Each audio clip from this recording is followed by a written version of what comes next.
Olá, eu sou o Ricardo e hoje eu estou aqui para compartilhar mais uma palavra com você. A nossa palavra de hoje ela tem a ver com ser parecido com Deus, com mudança de paradigma. A nossa palavra de hoje é a respeito da nossa natureza, então vamos para o vídeo.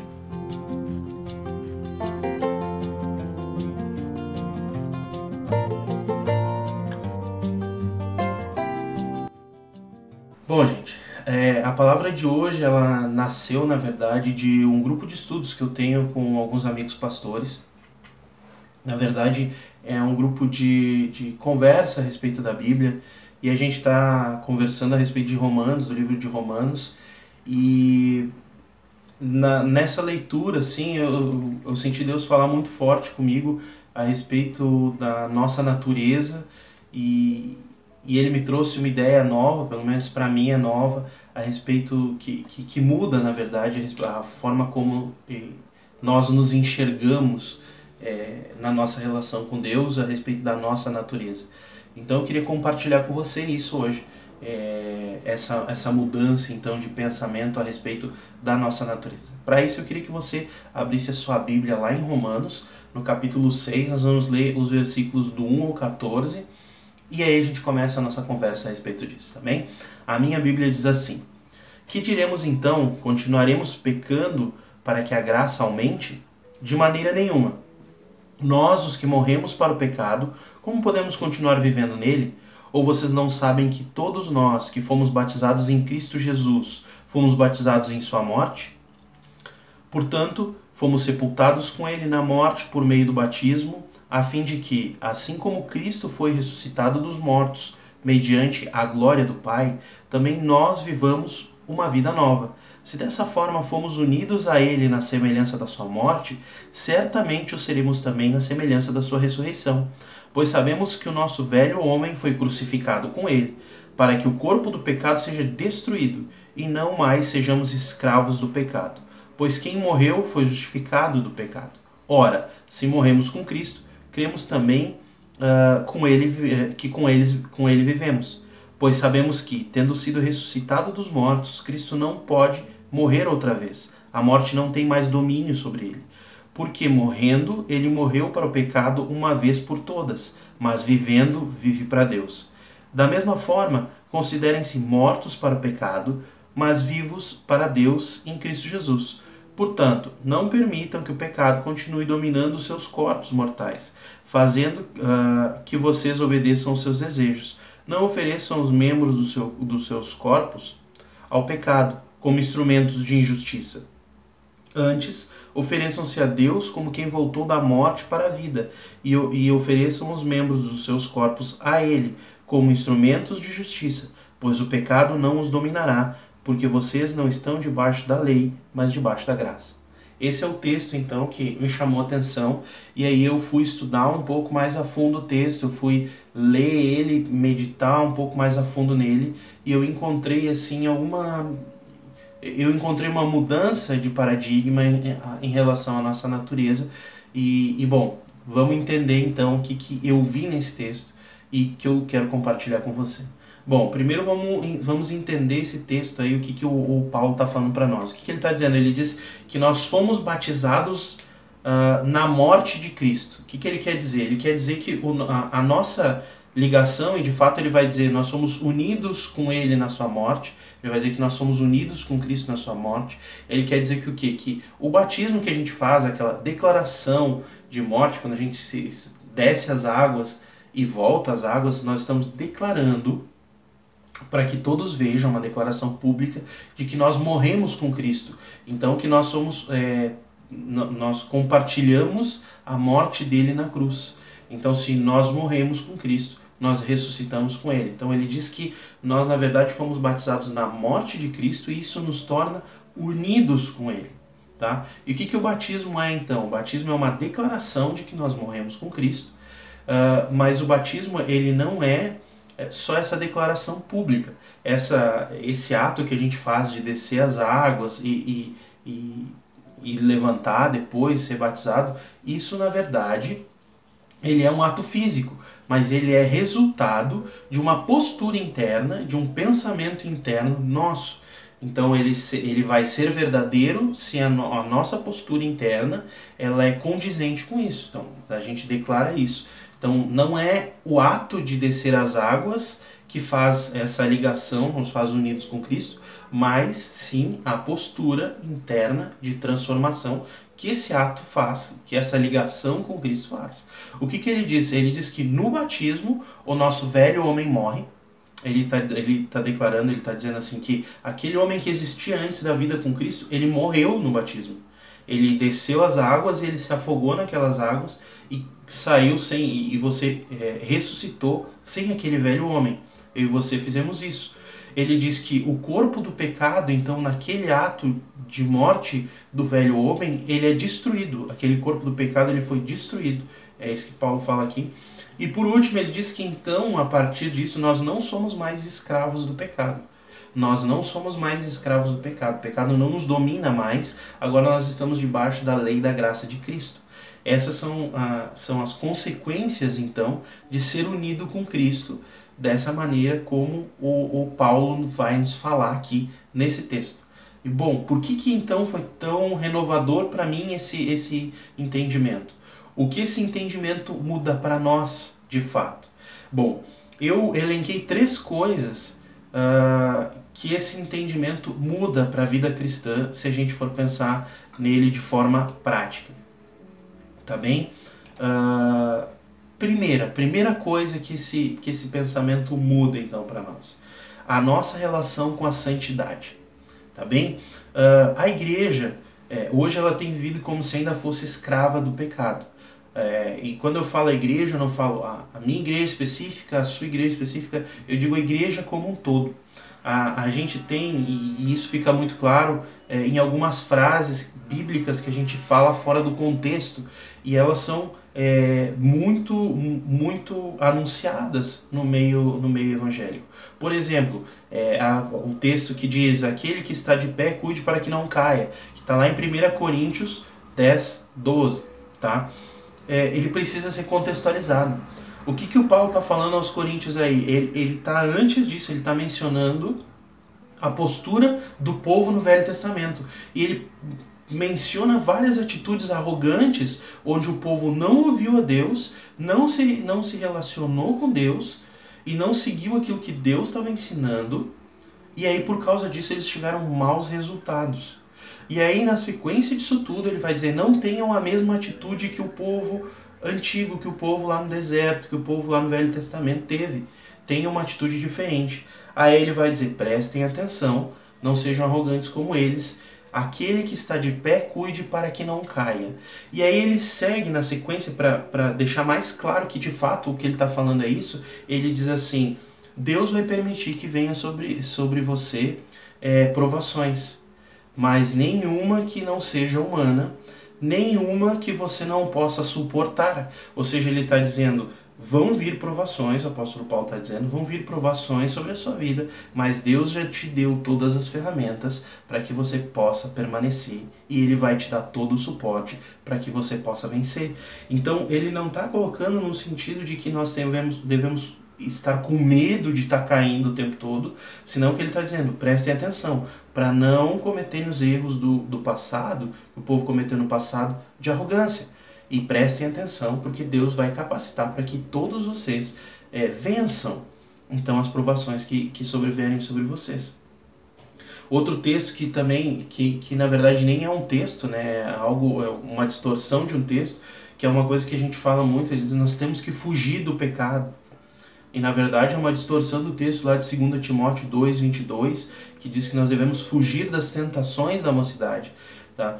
E ali é outro texto também que é mal interpretado. Nós vamos olhar para esse texto aí, se a gente olhar o contexto, o Paulo também, de novo, está dizendo para o Timóteo, está dizendo: olha, Timóteo, tem gente que está dizendo que é cristão, que vive debaixo da lei da graça de Deus, da vontade de Deus, mas não se comporta como se estivesse fazendo isso. Tem as mesmas atitudes do velho homem. ele está dizendo? Ele está dizendo, não faça você isso, não se comporte dessa maneira. E ele começa a falar de algumas coisas que o Timóteo tem que cuidar para que ele não se comporte como velho homem. E dentro dessas coisas ele vai dizer, foge das paixões da mocidade, segue a justiça, a fé, a paz, com os que de bom ânimo seguem a Deus e tal. E ele vai falar essas coisas para ele. E o contexto do que Paulo está dizendo aqui para Timóteo, nesse momento, não é para ele se esconder do pecado, para ele fugir, para ele ter medo do pecado, para ele, não sei, como às vezes a gente fala dentro da igreja, parece que o pecado tá ali e se a gente vai cair em qualquer momento, vai tropeçar, vai cair em cima do pecado e aí a nossa vida vai estar destruída. A gente fala e age como se fosse dessa maneira. Mas não é isso que Paulo está dizendo para ele. Está dizendo, presta atenção, te comporta como um verdadeiro filho de Cristo, te comporta como alguém que anda, como alguém que morreu para esse mundo, como alguém que já matou o velho homem, que destruiu o corpo do pecado e que agora não é mais escravo dele. Te comporta dessa maneira, é isso que ele está dizendo. Por que Paulo está dizendo isso? Por que Paulo fala nesses contextos e essas coisas? E por quê? Porque Paulo tinha entendimento que o corpo do pecado ele foi destruído. Então a nossa natureza não é mais a natureza do pecado. Por isso que ele não fala para fugir. Por isso que ele não fala pra gente ter medo do pecado. Porque a nossa natureza ela não é mais a natureza de pecado. Nós somos unidos com Cristo. Então qual é a nossa natureza agora? O apóstolo Paulo aqui está dizendo que a nossa natureza agora é a mesma natureza de Jesus. Que nós somos ligados com Ele, que nós ressuscitamos com Ele, então que nós vamos viver a mesma coisa que Ele quando Ele ressuscitou. Então, na verdade, ele está dizendo que a nossa natureza agora é a natureza de Cristo. Essa é a nossa natureza. E aqui eu quero fazer um ponto, uma parada para entender algo que é possível entender errado disso que eu estou dizendo. Eu não estou falando de triunfalismo. Eu não estou dizendo que nós não vamos ter problemas na nossa vida. O texto que eu mencionei antes, inclusive, diz que nós vamos passar por provações. Tá? Mas esse entendimento, ele muda a nossa postura como filho de Deus. Entendendo que agora a gente não é mais escravo do pecado, que a gente não precisa ter medo do pecado e que a nossa natureza real é a mesma natureza de Cristo. Então agora a gente deixa de ter medo do pecado e a gente passa a entender que a gente não peca mais, porque essa não é mais a nossa natureza. E quando nós pecamos, nós não estamos sendo condizentes com a natureza de Cristo, que agora é a nossa natureza. Então esse entendimento, é importante dizer, ele não vem sobre nós para que a gente julgue os irmãos que estão vivendo, sofrendo como escravos do pecado, ou que estão vivendo com problemas por causa de algum pecado, não conseguiram se livrar de algum pecado. E nem para que você que talvez olhe para a sua vida e diga, poxa, eu estou tentando me livrar disso e daquilo, e não tenho conseguido. Não vem para esse tipo de julgamento. Muito pelo contrário, vem para a ideia de que a gente tenha essa mudança de mente e para que nós conheçamos a liberdade que nós temos em Cristo. Eu quero declarar então, nesse sentido, e que a gente tenha esse entendimento de que eu e você não somos escravos de nenhum pecado. E nós temos a liberdade de nos libertarmos de tudo que nos acorrenta ao pecado. Então, essa é a primeira mudança de entendimento que vem disso. Se nós estamos ligados com Cristo, então a nossa relação com a santidade ela é outra. A segunda coisa, então, que muda no nosso entendimento, a partir de entender esse texto dessa maneira, é a nossa relação com a maturidade. Se nós entendermos o que o Paulo está falando aqui, isso transforma a nossa identidade como filhos. E a maturidade ela tem uma ligação fina com entender quem nós somos. O apóstolo Paulo diz aqui que nós estamos unidos com Cristo e ele diz que nós somos livres com Ele. No entendimento errado que a gente geralmente tem dentro da igreja, nós não pecamos por medo de sermos condenados. A nossa relação de maturidade A gente não peca porque a gente, para não ser condenado, a gente evita o pecado, a face do pecado, porque isso destrói a nossa vida com Deus, porque isso nos leva longe de Deus, todas essas coisas. Mas aqui Paulo ele nos desafia a não pecarmos mais, porque essa já não é a nossa natureza.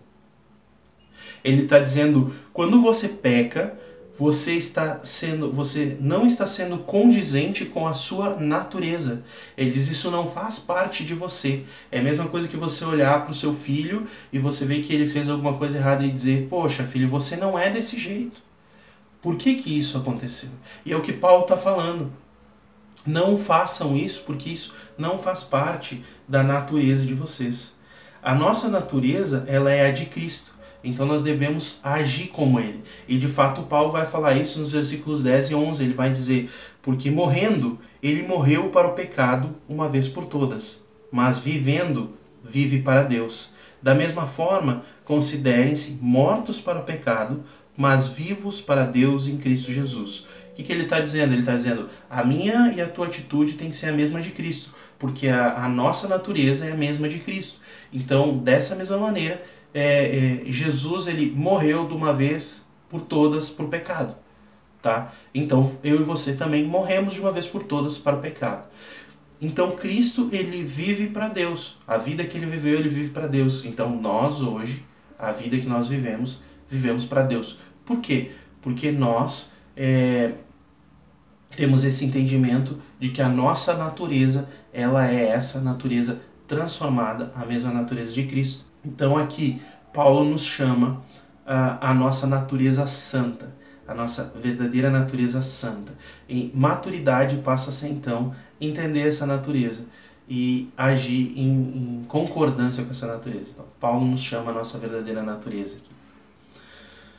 E a terceira coisa, então, o terceiro entendimento que muda nessa relação é a nossa relação com o poder de Deus.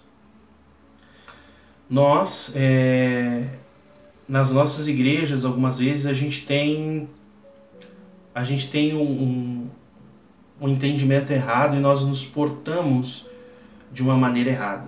Quase como se nós estivéssemos mendigando a ação de Deus nas nossas vidas, ou através das nossas vidas. A gente age como se a gente tivesse que correr e se humilhar e pedir, e de fato isso tem a ver com o nosso desejo de estar com Deus, mas não é que Deus queira que nós nos humilhemos, que não é a nossa ação, não é a nossa atitude que vai fazer o poder de Deus agir em nós, e sim a nossa dedicação a Ele.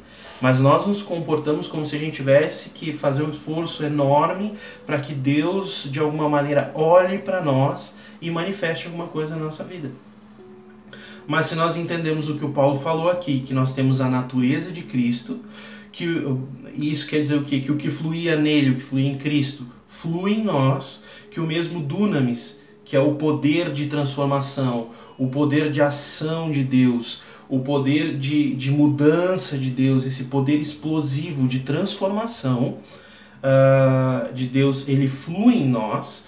Esse poder que veio sobre a igreja lá em Pentecostes e que está sobre nós hoje, se nós entendermos isso, então nós entenderíamos o desafio que o Paulo nos passa. Porque a gente não estaria atrás mendigando esse poder, e sim agindo nesse poder, entendendo ele. E, de fato, Paulo nos passa, então, um desafio aqui nos versículos 12 ao 14, que ele vai dizer: portanto, não permitam que o pecado continue dominando os seus corpos mortais, fazendo que vocês obedeçam aos seus desejos. Não ofereçam os membros dos seus corpos ao pecado como instrumentos de injustiça. Antes ofereçam-se a Deus como quem voltou da morte para a vida, e ofereçam os membros dos seus corpos a Ele como instrumentos de justiça, pois o pecado não os dominará, porque vocês não estão debaixo da lei, mas debaixo da graça. É isso que ele está falando aqui. Então o que ele está querendo dizer? Ele está dizendo, agora não se deixem mais dominar pelo pecado, então se deixem dominar por Deus. E não ofereçam mais os seus corpos como instrumentos de injustiça, antes como instrumentos de justiça. de Deus. E o que ele quer dizer com instrumentos de justiça? É a mesma coisa que dizer ferramentas de justificação, ou seja, aqueles agentes do poder de Deus para salvação. Então todo milagre, tudo que a gente faz para trazer salvação. E o exemplo de Cristo, que é com quem nós estamos ligados, é de quem a nossa natureza vem, é exatamente esse. Jesus, quando ele viveu na terra, todo milagre que ele fazia, toda a cura que ele fazia, toda a palavra que ele pregava, toda vez que ele expressava o poder de Deus no mundo, tinha um objetivo claro: despertar os olhos das pessoas para Deus e trazer salvação na vida delas. Então Jesus era um instrumento de justiça, e nós da mesma maneira, o Paulo vai dizer aqui, nós já temos o poder de Deus, já flui através de nós, porque ele nos entregou, nós somos ligados com Cristo, e da mesma maneira que acontecer com Cristo, acontece com nós. Agora nós precisamos ser instrumentos de justiça de Deus, ou seja, trazer salvação na vida das pessoas, agindo com o poder de Deus, fazendo os milagres, fazendo evangelismo, fazendo pregação, agindo no poder de Deus para ser instrumento de justiça, para ser instrumento de salvação, de justificação na vida das pessoas. Então, o que ele diz aqui, o que ele propõe para nós? Que nós estejamos à disposição para servir como Jesus fazia. Tá, dispondo-se à vontade do Pai. O que Jesus fazia? Jesus não tinha, ele não ia orar para dizer: Deus, se tu tiver misericórdia de mim, expressa o teu poder na minha vida. Jesus ia orar para dizer assim: Pai, qual é a tua estratégia? O que tu quer fazer hoje? O que tu quer fazer através de mim hoje? Então, ele se relacionava dessa maneira. Então, da mesma maneira, a gente faz isso. Da mesma maneira, a gente precisa fazer isso. Então, Paulo, ele nos chama a agir como quem realmente faz parte da família de Deus. Como alguém que flui dentro da Trindade. Como está Deus Pai, está Jesus, está o Espírito Santo, e nós somos ali a quarta figura dentro dessa Trindade, recebendo e fluindo dentro desse mesmo poder, fazendo parte da mesma família. Então, agindo como parte de um mesmo corpo de Cristo. Então é isso que ele nos desafia, essa mudança que acontece com nós. Então Paulo, ele nos chama a agir como quem realmente faz parte da família de Deus. Então era isso que eu queria compartilhar com você hoje e deixar então um chamado que eu sinto que o Senhor faz para nós através desse texto de Paulo, dessa fala de Paulo, que é transformadora, pelo menos para mim, e eu espero que seja para você. Eu quero deixar então esse chamado, que é o que? Deus nos chama à nossa verdadeira natureza. Deus nos chama a expressar a nossa verdadeira natureza. E é isso que eu queria desafiar você. Eu queria pedir para você baixar sua cabeça, fechar os teus olhos. Eu quero orar por nós e por essa palavra, para que a palavra de Deus, essa palavra de Deus, frutifique em nós. Então, eu te peço que feche os olhos e baixe sua cabeça. Senhor Jesus, eu quero declarar sobre todos nós que estamos ouvindo essa palavra e sendo desafiados por ela. Eu te peço, Senhor Jesus, que tu venhas poderosamente sobre cada um de nós e nos faça entender a nossa nova natureza, Deus eterno. Essa natureza que tu nos traz através do batismo, através da tua salvação. Vem e transforma o nosso entendimento, vem e aprofunda o nosso entendimento em ti, Deus eterno. Faz com que nós tenhamos essa mudança, Senhor Jesus, que nós possamos entender a nossa nova relação com o teu poder que flui através de nós, Senhor Jesus, para a salvação desse mundo, Senhor Jesus, que nós possamos entender também, Senhor Jesus, aí a nossa nova relação com a maturidade, Senhor Jesus, que não é uma maturidade que foge do pecado, senão que é uma maturidade que entende que o pecado não faz parte da sua vida, não como se ela fosse escrava do pecado fugindo, mas como sendo liberta em ti, entendendo que tem uma nova identidade em ti, Senhor Jesus.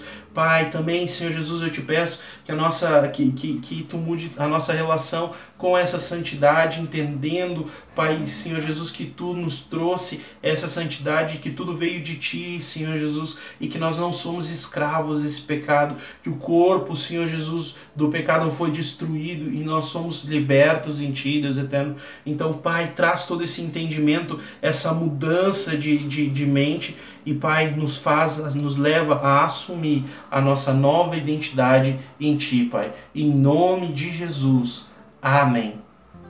Amém. Então, meus queridos, Foi uma bênção estar até aqui com vocês. No final eu só quero pedir, se você acompanhou o vídeo até aqui, eu sei que você deve ter gostado, então deixa o teu like, não te esquece de fazer isso, compartilha esse vídeo para que ele possa levar esse novo entendimento da nossa natureza para mais pessoas. É possível que aí você possa transformar a vida de outras pessoas também, não pela palavra que eu falo, mas pelo poder de transformação da palavra de Deus. Então eu te desafio a fazer isso, a abençoar, para que a gente possa expandir o evangelho para todos os lados. Então te peço, compartilha, te inscreve no canal se você quer receber mais